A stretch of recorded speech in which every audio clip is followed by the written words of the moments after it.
प्रिय मित्रों, जय श्री राम मित्रों। इस संसार में विभिन्न प्रकार के जीव जंतु हैं, जिनमें से कुछ जीव आकार में छोटे हैं तो कुछ जीव आकार में बड़े होते हैं। परंतु मनुष्य इन असहाय जीव जंतुओं को बिना किसी कारण के मारकर इनकी हत्या कर देता है और इन्हें अपना आहार बना लेता है। मित्रों, आपके भी मन में यह प्रश्न जरूर आता होगा कि क्या भगवान ने जीवों को मारकर खाने के लिए बनाया है? क्या मनुष्यों के लिए मांस खाना पुण्य है या पाप? आज की इस ज्ञान चर्चा में आप सबको यही बताएंगे कि असहाय जीवों को मारकर खाने से पाप लगता है या नहीं। आज के युग में जिस प्रकार से मनुष्य इन जीवों को, जैसे गाय, भैंस, भेड़, बकरी, मुर्गा और अन्य जीवों की निर्मम तरीके से हत्या करके इन्हें अपने भोजन का निवाला बनाता है, क्या ये सही है? ऐसा करने से मनुष्य को बुढ़ापे में कौन सा पाप भुगतने पड़ते हैं? मित्रों, मनुष्य द्वारा इन असहाय और निर्दोष जीव जंतुओं को मारकर खाना सही है या गलत? और ऐसा करने से इन्हें यमलोक में कौन सी सजा मिलती है? मित्रों, इस संसार में बहुत से ऐसे भी महामूर्ख व्यक्ति हैं जो जीवों को मारकर खाना उचित समझते हैं, और पूछने पर उनका तर्क रहता है कि यदि हम इन जीवों को नहीं खाएंगे तो इनकी संख्या संसार में बढ़ जाएगी, और कहते हैं भगवान ने इन जीवों को हम सबके खाने के लिए ही बनाया है, इसीलिए इनको खाने से हमें कोई पाप नहीं लगता है। और कुछ लोग ऐसे भी हैं जो जीवों को मारकर खाने को पाप मानते हैं, और उनका कहना है कि मांस खाने से पाप लगता है और मांस खाने वालों को नरक में खड़ी से खड़ी सजा मिलती है, और जो व्यक्ति मांस खाता है भगवान उसकी पूजा स्वीकार नहीं करते हैं। मित्रों, आपके इन सभी प्रश्नों के उत्तर एक बहुत ही सुंदर कथा के माध्यम से बताऊंगा कि मांस खाना सही है या गलत।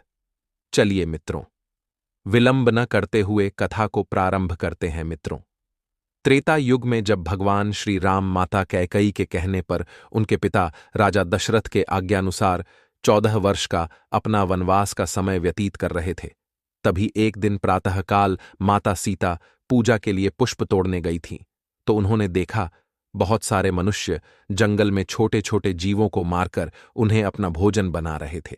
यह दृश्य देखकर माता सीता बहुत व्याकुल हो उठी और वे पुष्प लेकर सीधा भगवान श्री राम के पास आती हैं।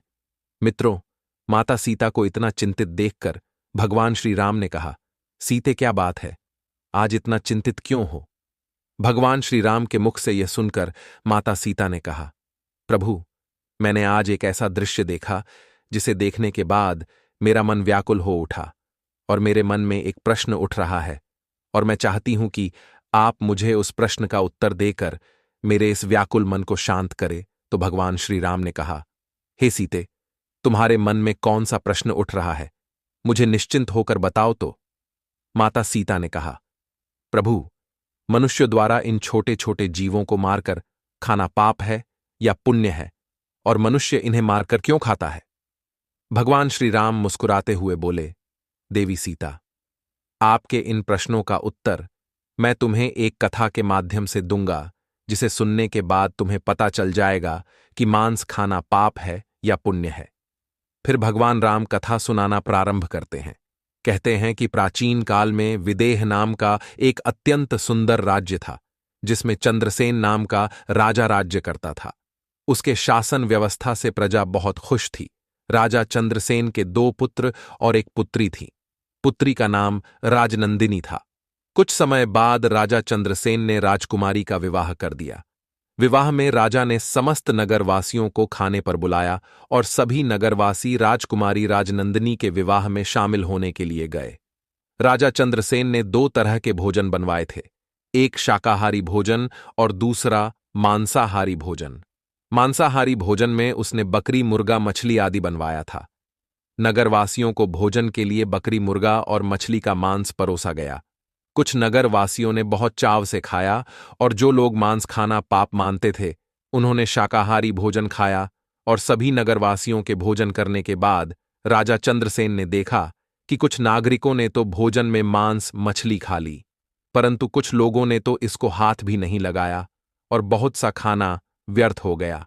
यह सब देखकर राजा चंद्रसेन ने एक सभा बुलाई और समस्त नागरिकों को एकत्रित होने का आदेश दिया। राजा ने सभी लोगों को एक जगह पर बैठाया और उसने कहा कि यह मांस, मछलियां और छोटे जीवों को ईश्वर ने हम इंसानों को खाने के लिए ही तो बनाया है, ताकि हम उनको मार कर खा सकें, जिससे इनकी संख्या ना बढ़े। और ईश्वर ने अन्य भोजन के साथ साथ मनुष्यों के खाने के लिए इन छोटे छोटे जीवों को पृथ्वी लोक पर भेजा है, जिन्हें मारकर हम खा सके। राजा चंद्रसेन की बात सुनकर सभा में उपस्थित एक नवयुवक लड़के ने कहा, महाराज, क्षमा करना, किंतु आप यह गलत कह रहे हैं। उस नवयुवक लड़के की इस बात को सुनकर सभा में उपस्थित सभी नगरवासी आश्चर्यचकित हो गए। फिर राजा चंद्रसेन ने कहा, बालक, तुम्हारे कहने का मतलब क्या है? तुम कहना क्या चाहते हो? तब उस नवयुवक लड़के ने कहा, महाराज, संसार के समस्त जीवों को परमात्मा ने बनाया है, लेकिन इनको मारकर खाने के लिए नहीं, बल्कि इनको अपना जीवन जीने के लिए बनाया है। जिस प्रकार परमात्मा ने मनुष्य को पृथ्वी पर रहने का अधिकार दिया है, उसी प्रकार इन छोटे छोटे जीवों को भी पृथ्वी पर रहने का अधिकार है। जिस प्रकार से मनुष्य जन्म लेता है और कुछ समय पश्चात मृत्यु को प्राप्त हो जाता है, उसी प्रकार समस्त जीव जंतुओं का भी जीवन चक्र होता है। जिस तरह हम मनुष्यों को चोट लगने पर पीड़ा होती है, उसी तरह उन्हें भी पीड़ा होती है। और इस संसार में कोई भी प्राणी किसी अन्य प्राणी से श्रेष्ठ नहीं है, बल्कि सभी जीव जंतु और मनुष्य समान हैं। वह अलग बात है कि ईश्वर ने हम मनुष्यों की बुद्धि ज्यादा विकसित की है। इसका ये मतलब नहीं कि हम मनुष्य ज्यादा शक्तिशाली हैं और अपने से कम कमजोर जीवों की हत्या करे और उन्हें अपना भोजन नियुक्त करे। और यह कहना कदापि गलत है कि ईश्वर ने छोटे जीवों को मनुष्यों के खाने के लिए बनाया है। हम अपने स्वाद के लिए और अपनी जीविका के लिए ईश्वर के द्वारा दी गई प्रकृति में अनेक चीजें हैं, जिन्हें खाकर अपना पेट भर सकते हैं। फिर वह नवयुवक लड़का कहता है, महाराज, जिस प्रकार से मनुष्यों को मुर्गा, बकरी, गाय, भैंस आदि का मांस खाने में स्वादिष्ट लगता है, उसी प्रकार शेर, चीता और बाघ जैसे बड़े जानवरों को हमारे शरीर का मांस भी बहुत स्वादिष्ट लगता है, और वे जब चाहे हमें पकड़कर अपना भोजन कर सकते हैं। तो इसका मतलब यह नहीं कि ईश्वर ने हमें शेर, चीता और बाघ के भोजन के लिए बनाया है। यदि आप ऐसा मानते हैं कि मुर्गा, मछली और बकरी को भगवान ने हमारे भोजन के लिए बनाया है, तो फिर शेर, चीता से हम मनुष्य अपनी रक्षा क्यों करते हैं? भगवान ने मनुष्य को भी उनके भोजन के लिए बनाया है, परंतु यह स्वार्थी मनुष्य को अपनी जान बहुत प्यारी है और अन्य किसी जीव जंतु की जान का कोई मूल्य नहीं समझता। मित्रों, यह मनुष्यों की मूर्खता है जो अपने आप को सर्वश्रेष्ठ और ताकतवर समझता है। मनुष्य को यह नहीं, गायंट की उससे भी शक्तिशाली और ताकतवर इस संसार में है जो इस सृष्टि को चला रहा है।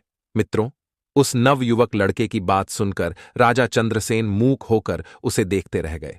नगर के सभी लोग उस लड़के की बात से सहमत हो गए और फिर भगवान श्री राम ने माता सीता से कहा, हे सीते, सुनो, मैं तुम्हें अपने गुरु आर्षि वशिष्ठ जी का एक उपदेश सुनाता हूं, जिसे सुनने के बाद तुमको पता चल जाएगा कि मांस खाना पाप है या पुण्य। तो माता सीता ने कहा, प्रभु, कृपया आप मुझे वह उपदेश सुनाइए मित्रों। फिर भगवान राम ने कहा, देवी, इस कथा को ध्यानपूर्वक पूरा सुनना, अन्यथा यह कथा आपकी समझ में नहीं आएगी। देवी, जो मनुष्य आधी अधूरी कथा सुनता है, वही मनुष्य जीव जंतुओं को मारकर उनका मांस खाता है और पाप का भागीदार बनता है, और जो मनुष्य कथा को पूरी सुनता है, वह जीवन में ऐसा पाप कभी नहीं करता है। फिर माता सीता कहती है, हे स्वामी, आप कथा सुनाइए, मैं आपके मुख से सुनने के लिए व्याकुल हो रही हूं। तो भगवान श्री राम ने कहा, देवी, एक बार गुरु वशिष्ठ जंगल में एक पेड़ के नीचे बैठकर तपस्या कर रहे थे। तभी अचानक से एक मृग भागता हुआ आता है और गुरु वशिष्ठ के पीछे छिप गया। वह मृग बहुत भयभीत था। उस भयभीत मृग की आवाज सुनकर गुरु वशिष्ठ ने अपनी तपस्या भंग कर दिया और उस मृग से पूछा, हे मृग, तुम इतने डरे हुए क्यों हो? तुम्हें क्या परेशानी है और किसके डर से तुम मेरे पीछे छुपे हुए हो? गुरु वशिष्ठ मृग से यह पूछ ही रहे थे, तभी वहां पर एक व्याध आ पहुंचा, जिसके हाथ में धनुष और बाण थी, और वह व्याध गुरु वशिष्ठ से कहने लगा, हे सन्यासी, इस हिरण को मुझे दे दें। यह मेरा शिकार है, मैं इसका पीछा काफी दूर से कर रहा हूं, इसलिए इस हिरण पर मेरा अधिकार है और यह मेरा शिकार है। तब उस व्याध से गुरु वशिष्ठ ने कहा, हे व्याध, किसी भी जीव पर किसी का अधिकार नहीं होता, हर प्राणी पर केवल उसका स्वयं का अधिकार होता है। फिर वह व्याध गुस्से में तेज आवाज में बोला, सन्यासी, इस हिरण पर सिर्फ मेरा अधिकार है और मैं इसका शिकार करके इसको मारकर इसका मांस खाऊंगा। फिर गुरु वशिष्ठ उस व्याध से कहते हैं, व्याध, किसी प्राणी को मारकर खाने का अधिकार तुम्हें किसने दिया? और इसको मारने का अधिकार तो स्वयं इसकी माता को भी नहीं है, जिसने इसे जन्म दिया और पालन पोषण किया है। फिर गुरु वशिष्ठ ने कहा, व्याध, क्या तुम्हें नहीं पता कि जीव जंतुओं को मारना पाप है? फिर वह व्याध बोला, सन्यासी, मैं इन्हें मारकर कोई पाप नहीं कर रहा, मैं तो इन्हें इस मोह माया से मुक्त करता हूं, और फिर ऐसा करना पाप कैसे हो सकता है? यह तो पुण्य कार्य है। यदि मैं इन्हें नहीं मारूंगा तो कोई दूसरा मरेगा, दूसरा नहीं तो कोई तीसरा मारकर खाएगा। फिर वह व्याध बोला, यदि जीव जंतुओं को मारना पाप है तो राजा महाराजा इनका शिकार क्यों करते हैं? क्या उन्हें पाप नहीं लगता? व्याध की बात सुनकर गुरु वशिष्ठ समझ चुके थे कि यह इतनी आसानी से नहीं समझने वाला, क्योंकि इसकी मति भ्रष्ट हो गई है। फिर गुरु वशिष्ठ ने कहा, हे व्याध, मैं तुम्हें एक कहानी सुनाता हूं। इस कहानी को ध्यान से सुनना। इसे सुनने के बाद तुम्हें झांत हो जाएगा कि लोग जीवों का शिकार क्यों करते हैं और उन्हें मारकर क्यों खाते हैं, और ऐसा करने से कौन सा पाप भुगतना पड़ता है। मित्रों, कहानी सुनाते हुए गुरु वशिष्ठ कहते हैं, मिथिला राज्य में एक बार भयंकर अकाल और सूखा पड़ गया था। चारों ओर हाहाकार मच गया। लोगों की फसलें पूरी तरह से नष्ट हो गईं। कुआं तालाब सब सूख चुके थे और उस राज्य में सभी लोग भूख से मरने लगे थे। और वहां के राजा को इस बात की बहुत चिंता हुई कि लोग भूख से मर रहे हैं और उन्हें इस भुखमरी से कैसे बचाया जाए। तो राजा ने एक सभा बुलाई और अपने मंत्री से पूछा कि लोगों को इस भुखमरी से कैसे बचाया जाए। राजा की बात सुनकर सभा में उपस्थित सभी मंत्री महामंत्री सोच में पड़ गए कि इसका उपाय क्या है। तब उस सभा में एक मांस खाने वाला व्यक्ति चंदू बैठा था। उसने सोचा कि मांस को भोजन में शामिल करने का यह अच्छा मौका है। यदि राजा की अनुमति मिल गई तो हम जीवों को मारकर अपना भोजन बना सकेंगे और मनमानी करेंगे, कोई रोक टोक भी नहीं होगी। उसने राजा को सुझाव देते हुए कहा, महाराज, इस भुखमरी से बचने का एक विकल्प है। क्यों ना हम जीवों को मारकर उनका मांस खाएं, इससे भुखमरी का संकट भी दूर हो जाएगा और इसमें धन भी खर्च नहीं होगा और हमारा पेट भी भर जाएगा। सभा में बैठे सभी लोगों को चंदू की यह बात सही लगी और सबने उसका समर्थन करते हुए कहा, महाराज, चंदू सही बोल रहा है। इस समय भुखमरी से बचने का हम सबके पास यही एकमात्र रास्ता है। लेकिन महामंत्री देवदत्त को चंदू की यह बात बिल्कुल सही नहीं लगी, इसलिए महामंत्री देवदत्त सभा में चुपचाप बैठे थे। तब राजा ने पूछा, महामंत्री, आप चुप क्यों बैठे हो? तब महामंत्री ने कहा, महाराज, मैं चंदू की बात से सहमत नहीं हूं। महाराज, जीव जंतुओं को भी जीने का अधिकार है। बेचारे असहाय जीवों को मारकर खाना उचित नहीं है। और महाराज, मैं अपनी राय आपको कल दूंगा। और रात होते ही महामंत्री देवदत्त चंदू के घर जाते हैं और उससे कहते हैं, महाराज की तबीयत बहुत खराब हो गई है और महाराज के राजकीय वैद्य ने कहा है कि यदि राजा को किसी मोटे ताजे और हष्टपुष्ट इंसान का थोड़ा सा मांस खाने को मिल जाए तो वे पूरी तरह से ठीक हो जाएंगे। और तुम हष्टपुष्ट और मोटे ताजे हो, इसलिए मैं आपका मांस लेने आया हूं और मुझे विश्वास है कि आप राजा को बचाने के लिए हमें अपना मांस जरूर देंगे। और महाराज ने इसीलिए हमें यहां भेजा है। आपको इसके बदले में आपको मुंह मांगा धन दिया जाएगा। इसके बदले में आप अपने शरीर से थोड़ा सा मांस हमें दे दें। महामंत्री देवदत्त की यह बात सुनकर चंदू बहुत डर गया और वह भागता हुआ अपने घर के अंदर गया और अपने जीवन भर की जमा पूंजी लाकर महामंत्री को दे दिया और कहा, आप मुझे छोड़ दीजिए, इसके बदले आप ये सारा धन ले लीजिए और इस धन से किसी अन्य व्यक्ति का मांस खरीद लीजिए। फिर महामंत्री देवदत्त हंसते हुए बोले, नहीं भाई, राजा ने आपका ही मांस लाने को कहा है, क्योंकि आप बहुत हष्टपुष्ट और बलवान हैं और थोड़ा सा मांस देने से आपका कुछ नहीं बिगड़ेगा और राजा की जान भी बच जाएगी और इसके बदले राजा तुम्हें मंत्री का पद भी दे देंगे। यह सुनकर वह व्यक्ति महामंत्री के पैर पकड़कर बोला, मंत्री जी, मुझे माफ कर दो, मैं अपने शरीर का मांस नहीं दे सकता। इतना कहकर वह वहां से भागने लगा। मंत्री ने कहा, तुमको यहां से भागने की कोई जरूरत नहीं है। यदि तुमको अपना मांस नहीं देना है तो मत दो, मैं तुम्हारा सारा धन लेकर महाराज के पास जा रहा हूं। इतना कहकर महामंत्री देवदत्त वहां से चले गए और इसी प्रकार एक एक करके महामंत्री नगर में सभी के घर गए और सबसे इसी तरह अपने शरीर से थोड़ा मांस देने का आग्रह किया। लेकिन सबने मांस के बदले अपने अपने घर से अपनी जमा पूंजी लाकर महामंत्री को देने लगे। मित्रों, अगले दिन सुबह सभी नगरवासी महाराज का स्वास्थ्य को देखने महल पहुंचे और साथ ही महामंत्री देवदत्त भी एकत्र की हुई। सारी जमा पूंजी लेकर राजा के दरबार में पहुंच गए और सारी जमा पूंजी को राजा के सामने रख दिया। इतना सारा पैसा, आभूषण और स्वर्ण मुद्राएं देखकर राजा आश्चर्यचकित होकर बोले, महामंत्री, आप इतना सारा धन कहां से लाए हैं?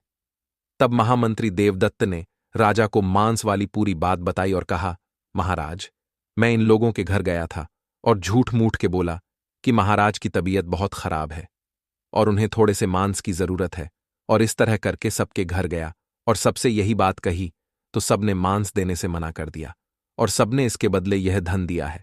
फिर महामंत्री ने कहा, महाराज, अब आप ही सोचिए कि इन लोगों ने अपने शरीर का मांस देने से मना कर दिया और महाराज, इन्हें अपनी जान बहुत प्यारी है, इसलिए इन सभी लोगों ने अपनी जान के बदले में इतने सारे पैसे दे दिए। और कल सभा में यही लोग बोल रहे थे कि हम जीव जंतुओं का मांस खाकर भुखमरी से बच सकते हैं। महाराज, जरा आप सोचिए, जब इंसान अपना थोड़ा सा मांस नहीं दे सकता तो हम जीवित जानवरों को मार कर खाएंगे तो उन जीवों को कितना दर्द होगा। वे बेजुबान जीव किससे अपना दुख कहेंगे। महामंत्री देवदत्त की यह बात राजा के साथ साथ सभी नगरवासियों को समझ आ गई थी कि हमें जीवों को मारकर नहीं खाना चाहिए। मित्रों, फिर गुरु वशिष्ठ ने कहा, व्याध, यह कहानी सुनकर तुमको समझ आ गया होगा कि सभी प्राणियों को अपना शरीर प्रिय होता है, चाहे वह मनुष्य हो या जानवर, और सबके प्राण उतने ही मूल्यवान होते हैं जितने कि आपके, इसलिए हमें किसी जीव को मारकर नहीं खाना चाहिए। जिस प्रकार मनुष्य को चोट लगने पर दर्द होता है, उसी प्रकार से अन्य जीव जंतुओं को भी दर्द होता है। फिर गुरु वशिष्ठ ने कहा, हे व्याध, जिस दिन तुम्हें कोई बड़ा जानवर शिकार करके मरेगा, उस दिन तुम्हें भी जिंदगी की कीमत समझ में आ जाएगी। गुरु वशिष्ठ की यह बात सुनकर व्याध की आंखों में आंसू आ गए और उसने कहा, हे सन्यासी, महात्मा, मैं आपको वचन देता हूं, आज के बाद मैं किसी भी जीव को नहीं मारूंगा और मांस को हाथ भी नहीं लगाऊंगा। इतना कहने के बाद शिकारी वहां से चला जाता है और गुरु वशिष्ठ फिर से तपस्या करने लगते हैं। मित्रों, हम भगवान भोलेनाथ से यही प्रार्थना करते हैं कि जो व्यक्ति जीवों को मारकर उनका मांस खाते हैं, भगवान उन्हें सद्बुद्धि दे। जो व्यक्ति मांस खाता है और फिर भगवान की पूजा करता है कि भगवान उसे माफ कर देंगे, तो आपको बता दे कि भगवान उस व्यक्ति की पूजा स्वीकार ही नहीं करते और उस व्यक्ति को जीवन में बहुत सी कठिनाइयों का सामना करना पड़ता है। मित्रों, ईश्वर ने प्रकृति में खाने के लिए बहुत सी चीजें बनाई हैं जिन्हें खाकर मनुष्य अपना पेट भर सकता है। इस प्रकार भगवान श्री राम ने माता सीता के प्रश्नों का उत्तर दिया और माता सीता ने कहा, प्रभु, आपके मुख से यह कथा सुनकर मैं धन्य हो गई। मित्रों, आपको यह कथा पसंद आई हो तो कमेंट बॉक्स में जय श्री राम अवश्य लिखे और ऐसी ही ज्ञान से परिपूर्ण कथाओं को सुनने के लिए चैनल को सब्सक्राइब जरूर कर लें। वीडियो देखने के लिए आप सबका आभार।